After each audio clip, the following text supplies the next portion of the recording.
Hi, I'm Nitya, your tutor at Nityaz Academy. Let's learn Asian literature, Eastern perspectives together, step by step. Much Asian literature prizes restraint. It suggests rather than spells out. A single image, or even a pointed silence, can carry the weight a whole speech would elsewhere. Nature often mirrors human feeling, so a falling leaf may signal a quiet sorrow. The reader is trusted to fill the space. When you read these works, what's left unsaid is often the loudest thing. Behind many Asian texts hum old philosophies. Ideas of balance, harmony, and impermanence. The truth that all things pass. Teach characters to cherish the fleeting moment. A strong sense of duty to family and society shapes their decisions too.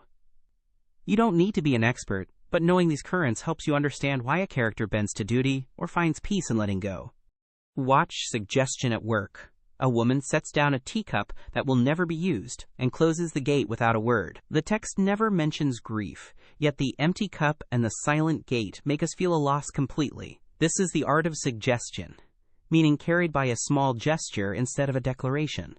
Read the gaps, and the emotion pours through. Asian literature often uses nature as a mirror. Cherry blossoms, scattering in the wind, sit beside a character confronting fading youth. The link is unmistakable. Both are beautiful and both cannot last. The blossoms aren't just scenery, they make an inner feeling visible. Whenever the landscape shifts in these stories, ask what emotion it is quietly reflecting back at you. To read Eastern perspectives well, hold 4 ideas. 1. Read what is suggested, not only what is stated. 2. Let silence and empty space speak to you. 3. Watch nature mirror a character's emotion. 4. Notice the philosophies of balance and impermanence guiding their choices.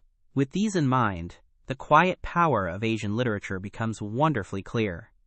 Great work! Keep practicing with Nitya at nityazacademy.com for free lessons, worked examples, and practice.